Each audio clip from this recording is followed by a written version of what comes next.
We are live here with SCI TV. I am Joshua Gordon, the founder of the Sports Conflict Institute, joined by Dr. Ken Pendleton and our very special guest, Mr. Henry Abbott, the NBA editor for ESPN. Your title's so new that I'm choking on it here.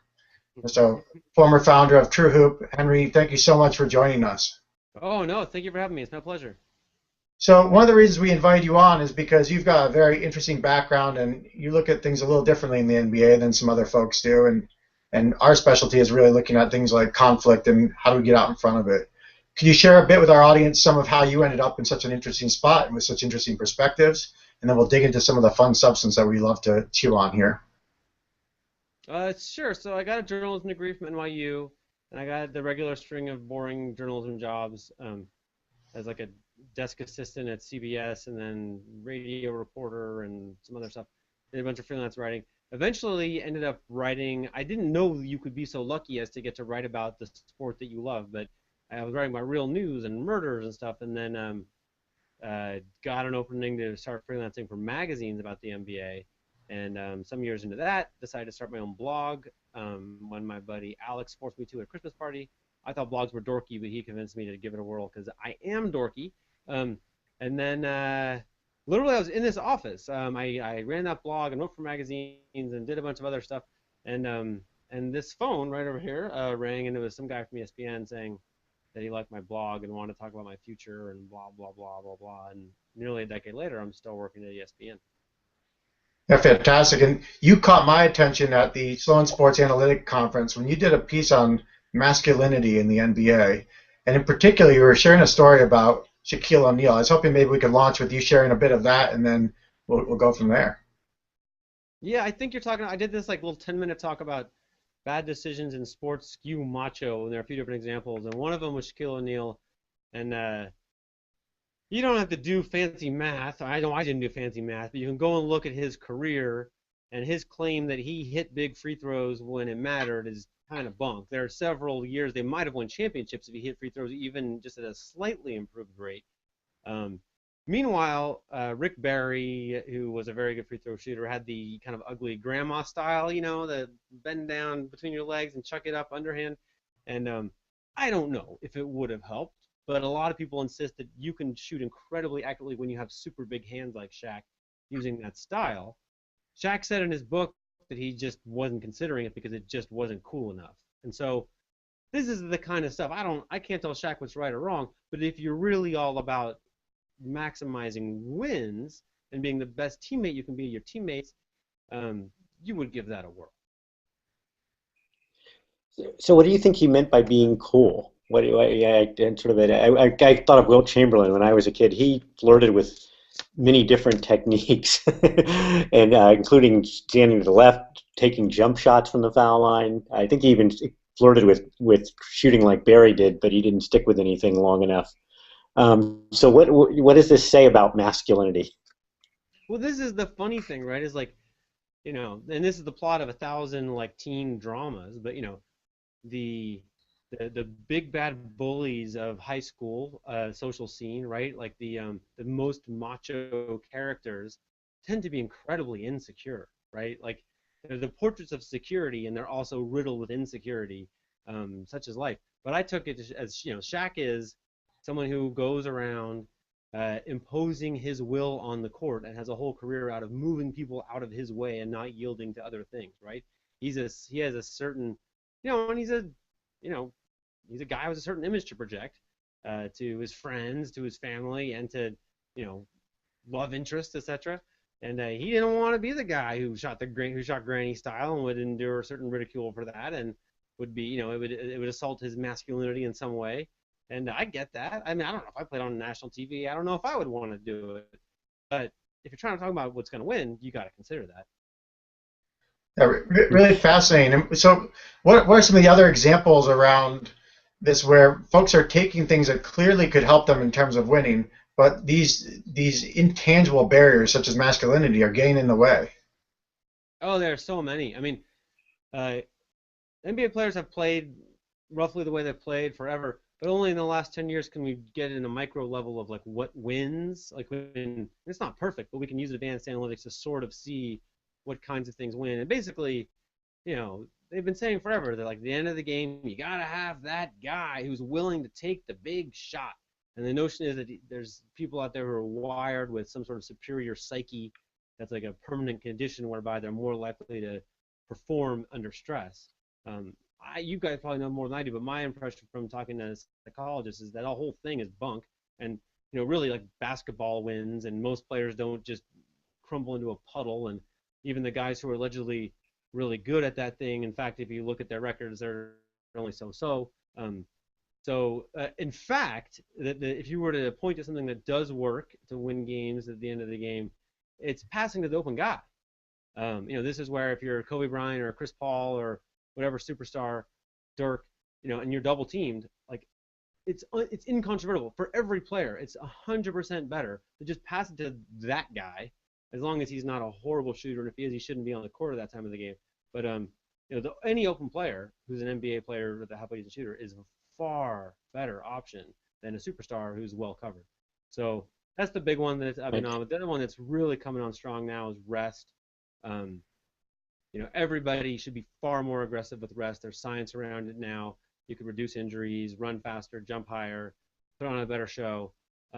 Everybody's starting to learn this. The Spurs are winning championships with it, and still it's very hard to find among the macho owners, macho league executives, macho players, anybody who will really make a stink out of, we're exhausted. That's the problem. The problem is they say, I'm not good at my job because I'm tired, and it's hard to admit frailty, and it's an issue. Huh. When you're trying to sort of expand this, when you mentioned Dirk Nowitzki, the first thing that always occurs to me is what his coach told him, which was in high school, which is if you come to play in the United States at the University of Kentucky, which I think was the prospect, they're going to try to make you a low post center because you're a big guy.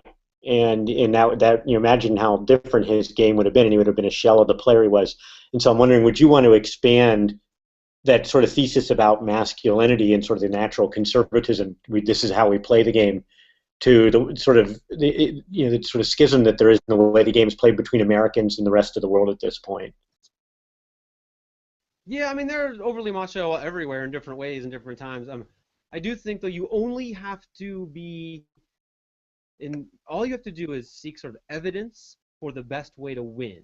Like if you're only doing those two things, you will end up backing off almost every macho position I'm aware of in the NBA, right? Like, I mean, so Yao Ming, same deal, right? I remember Bill Walton complaining they want him to use his body like a battering ram, right? And he has this incredible, 7'5", whatever it really was, body with all this skill. He not only has a frame that's so long, but all those pieces work together in such a way that he can hit an open jumper. He has some moves. He's just a high skill player.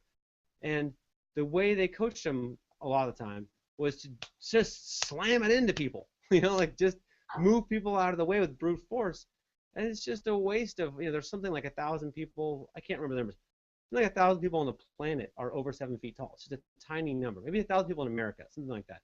But a tiny number of people, and they're all injury prone, right? Like just a very delicate bunch of people. And, it's just foolhardy, I think, to just try to make them just brute, to use them as brute force. So, yeah, I think now Rasheed Wallace is a great example. He started shooting threes as a guy, like a 4 or 5, long before that was popular, and everybody just thought it was a sign that he didn't care. He didn't love the game enough to go in the lane and get fouled. And I wrote that too. I felt the same way, but we were wrong. Like he helped his team more shooting threes, just as Dirk does his. So, it's been an evolution. But the fact is now, like if you had a young Rasheed now, man, I would say shoot threes all the time. That is, if you get good at that, you can really help your team. So who in the NBA these days is doing the best job at backing off of some of those confining notions and actually maximizing talent by exploring different ways to use folk and all of that? I mean, that sounds cliche. It's always the Spurs, right? But Ramona Shelburne, my colleague, wrote a great article about sort of the behind the scenes, how the Spurs got to that championship last year. And I know a lot of people read it and said to me, like, like how genius it was, right? And I have to admit, it seemed to me commonsensical almost every step of the way. Like they, you know, have a bunch of old players who they rely on, and so they played them very limited minutes in accordance with some good research, and they surrounded them with young players. They did this thing which is so smart. Running has generally been seen as taxing on your body and something to avoid if you're trying to preserve old bodies. But the fact is, when the ball's in play, you're either going to be playing fast or slow, and if you're playing fast, you're running. If you're playing slow, you're wrestling and bumping into people and fighting and doing all kinds of things that are very stressful. So I think they really cemented the idea that you can actually make it easier on your players by playing faster. And then there's just, I mean, this is so basic, and it's what I was talking about before, but the open shooter. They talk about good to great on that team, right? So here I am, a high ego, macho guy, and I don't think, Tony Parker's got a big ego, and Manu Ginobili has a big ego, and Tim Duncan has a big ego. But the fact is, any one of those guys with the ball, with a wide open guy in the corner, that's just what they're doing. They're firing it out to that guy. The other one is the Spurs do is, I love this. If any team gets a big lead in a Spurs game, Popovich sits all the starters, and then whatever happens, happens. Most coaches aren't secure enough in their own job to live and die with the backups. But Pop will put the scrubs out there, and if they can mount a huge comeback and bring the team back into it, it's their game to lose. And it does wonderful things for their self-confidence, right? It's inspiring to Matt Bonner for Greg Popovich to say, I believe in you, and I'm willing to have the game on the line with the ball in your hands. And on most teams, that only happens to like 2-3 guys. On the Spurs, it happens to 8-9 guys. And there's a reason they love each other and fight so hard for each other. Yeah, and he learned lessons with Bonner, for example, that all of a sudden his PT went way up. After that game against Oklahoma City, if I remember. How many at this point? Usually, when a team's successful, they get copied. Is that happening in the NBA, or is there a lot of resistance to learning from the Spurs and drafting more European players, emphasizing more passing, more movement, etc.? It is happening. I mean, David Blatt coaches LeBron James now. I mean, that's the kind of move that probably wouldn't have happened without Greg Popovich paving the way for bringing in some outside influences. David Blatt, of course, having made a name for himself with, high-paced, team-focused, lots of ball and player movement offenses overseas. It just you didn't really used to get to come from overseas to head coach in the NBA. You can ask Ettore Messina about that. He's a legend overseas and still hasn't been an NBA head coach. But I think that, so there's this company, Catapult Sports, which does a very clever job of tracking in practice how tired the players are, basically. It tracks their movement, looks for asymmetries, and when players' top speed is reduced from their baseline, this kind of stuff. Very useful. It's the cutting edge of sports science. It's all kinds of people are talking about it in all sports. It has heeding the lessons of Catapult has led to dramatically reduced injuries in Australian rules football and some other stuff. They're using it in European soccer, etc.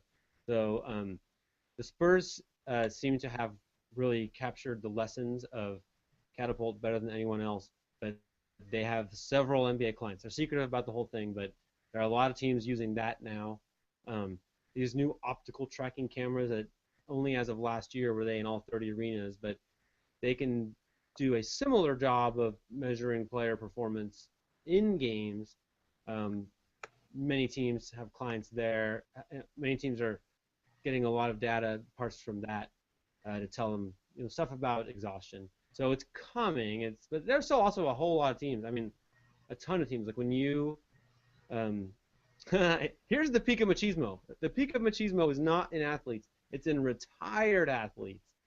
They drive the commentary, and they just love to tell everyone how they had it so hard and they didn't complain. And so today's players should not complain about anything. And so when you Like if LeBron James says they should shorten the season, and I think he's 100% dead right. What you get is retired players who play 82 games saying, "Fuck up," and then that's where the system can break down. I think that's where the commentary gets a little dumb. Yeah, everyone walked to school uphill in the snow barefoot both ways, right?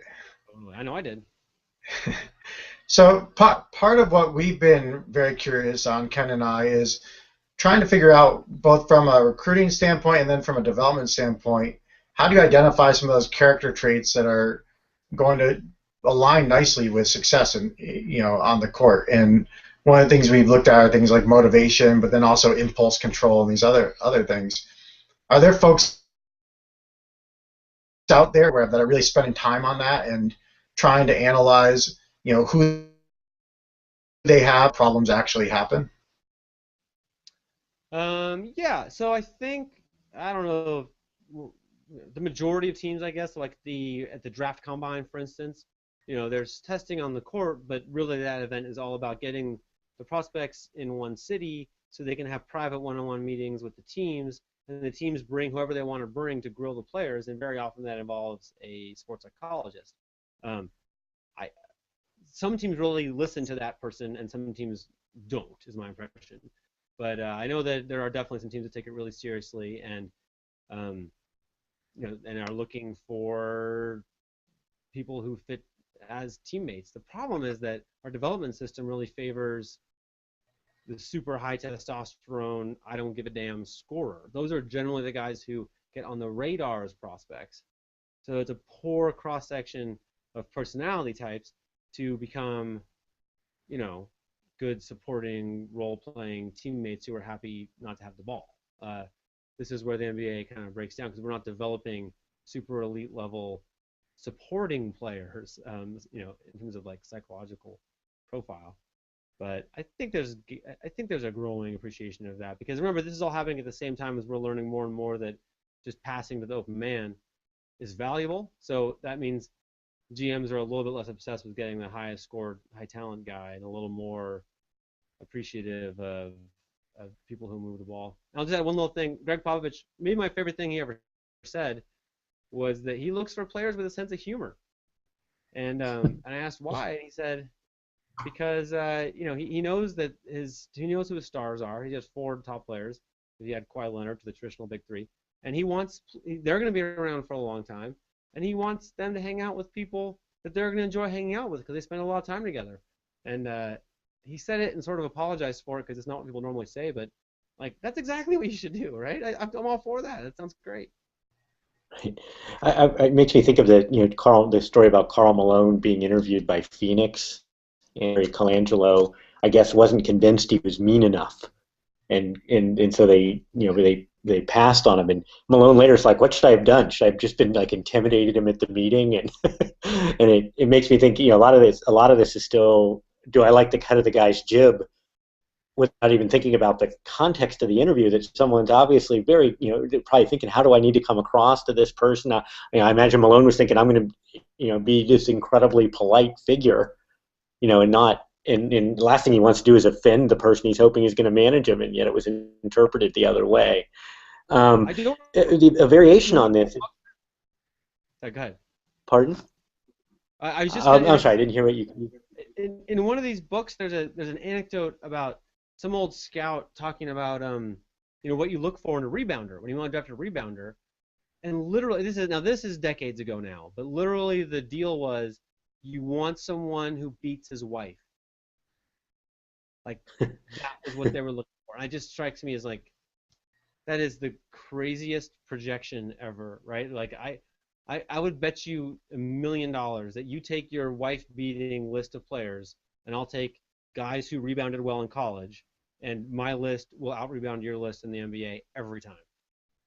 It goes back to that whole fallacy of the angry athlete, that in order to perform on the court, you have to be this uber angry, hate the world individual, and that you can't actually be a normal human being with social skills who likes their teammates and enjoys their coach and actually might even enjoy being in a supporting role the way you're talking about it.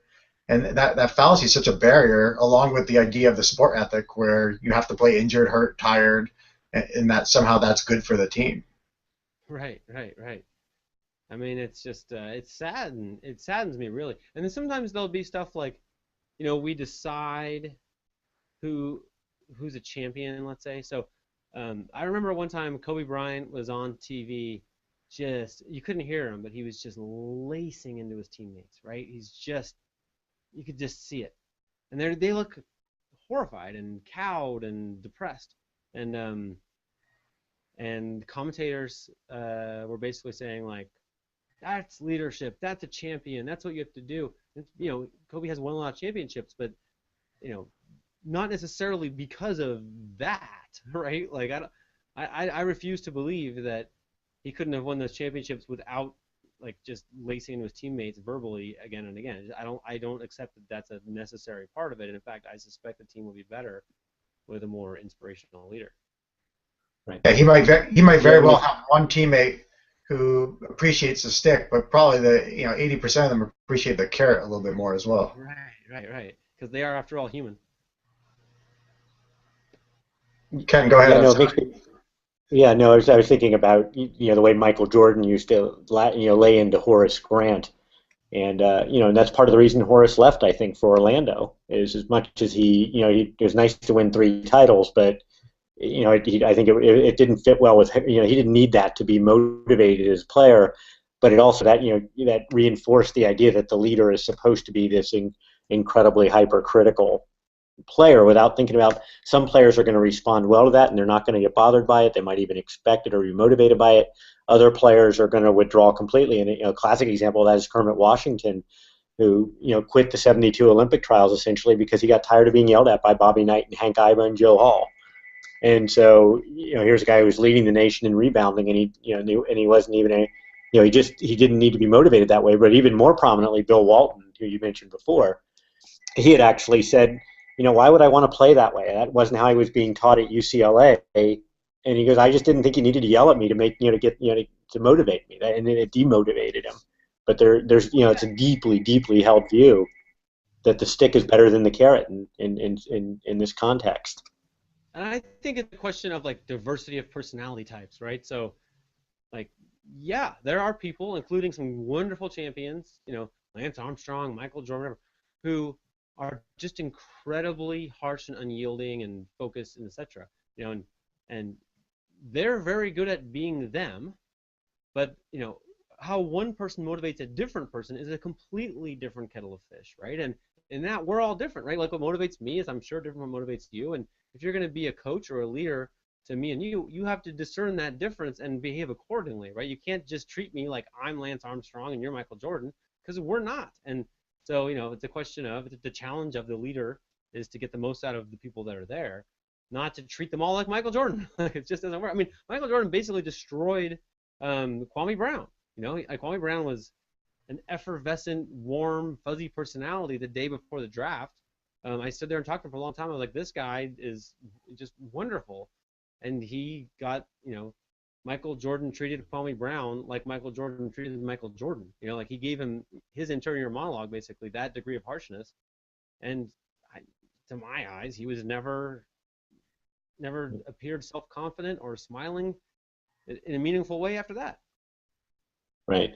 It's interesting because there was a second sort of stereotype, or there was a stereotype involved with the drafting of Brown at the time, which was the African American players you could work with the best were ones from the South, like Karl Malone or Michael Jordan, because the perception wasn't they weren't as quote, they didn't use the word, but uppity, right? And so he was sort of this very simple view.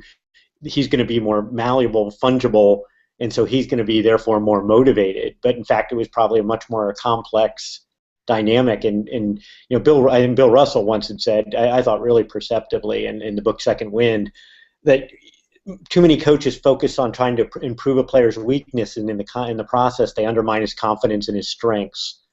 And I think that's very, very sort of insightful idea that you have to really pick what you try to improve and figure out what you want to work with. And no team probably ever did a better job working with players' strengths than those Celtics teams did, during that era. So I wanted to switch to something that was variation on this theme. You gave the example of all the tracking that's done during games now. I know that at some places that's occurring at practice. So Florida State spends $25,000 a player to use a GPS on them during practice. Are they starting? Are teams starting to make that kind of systematic effort to work with monitor players off the court and think about their lifestyles and who they socialize with and how they use their time, or is there a lot of built-in resistance to that, or is that a no-go area? Wonderful article all about this from Pablo Torre and Tom Haberstroh in the ESPN the magazine that came out a couple weeks ago, and it was online maybe 3 or 4 weeks ago. Can't recommend it highly enough. It digs into all this stuff with all kinds of first-person anecdotes from players and coaches and owners and stuff. But the answer is it's coming very quickly and very aggressively, and it seems ripe for all sorts of privacy concerns. So, for instance, Andre Iguodala worked with the Warriors on, they gave him like a jawbone up device on his wrist, and they could really see.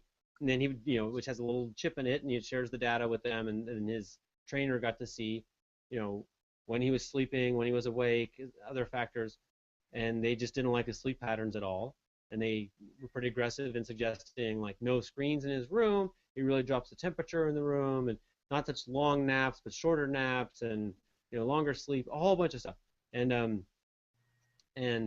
he raves about it. He raves about the difference. So that's a success story, but here's the deal. Like the newer technology, there's like a patch which will basically report back to your bosses where you are and what you're doing, including like, are your pores emitting this or that thing which might indicate you were partying? How are you sleeping at? What temperature are you sleeping? All these things. And at some point in there, the union or any player might just say, this is too much information for my employer to have. I personally suspect we're headed for a world where those technologies will be deployed, but not through your employer, right? Like the players will have their own doctor and they'll learn the benefits of this themselves instead of having their bosses monitor them in that way. But yeah, it's coming. It's coming fast. There's some teams that blood test players, not for drugs, but for, after a game, like what are your levels of all these different things that we might want to suggest for you? You need more carbohydrates tonight. For you, you might need extra sleep, etc. So that they can keep players, at their best. There's also a lot of this force plate technology stuff. So beginning of the year, they have everybody jump as explosively as they can. And they measure, with how much force they can jump. I almost whacked my keyboard demonstrating. And then as the season goes on, they keep jumping off that thing. And if you start a work and you jump on the force plate and you can't do, I think the level is 95% of your early season rate, then that's a line where you kind of know you're better off resting than working out more today. The benefits of working out and further stressing your body don't outweigh what you get from just resting. So they're doing that kind of stuff. It's coming, but it's hampered by the general attachment to the idea that the players ought to be able to deal with all that stress. So as we bring the conversation to a close, one of the things that we had talked about in the green room a bit was this idea of the structure itself in the NBA creating a real challenge for how do you actually have the values that you want given the structure and the schedule that's out there. If you were to wrap up with a final thought on changes that you would hope the NBA, if you had the magic wand and can make it all happen, what would be a change or two that you would do to help align some of those values that you want with the actual structure of the NBA itself? We have this Hoop Idea series on ESPN.com that digs into all this stuff, and a couple that I love, fewer games is a no-brainer. I feel like you might even make more money because the games would be so much better and scarcer. Not to mention the revenue comes, there are 1,230 games in the NBA season. The big TV deal is for 200 or so of them, I think, maybe less than 200 are on national TV.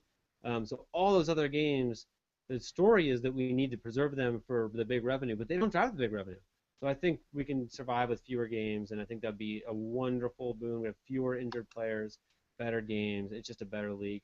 I also think right now, if I say to you, I have NFL tickets, can you come? You'd probably say yes. You'd move things around for it.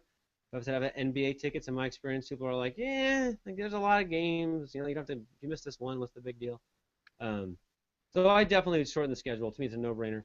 Um, I also am big on. There are a couple. This is probably directly to your conflict point, but the way the rules are right now, if you're driving to the rim and you're a good player and you have beaten your man and you're very likely to score a layup, it is profitable for my team for me to hit you in the head, quite literally. And you can see it, the tactic. It happens again and again.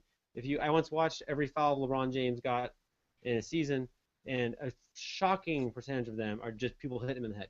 Like they just hit him in the head. And this is the franchise. This is the guy who makes the game globally popular, and we're using the rule book to encourage the rest of the league to hit him in the most delicate part, right? And where he keeps his brain.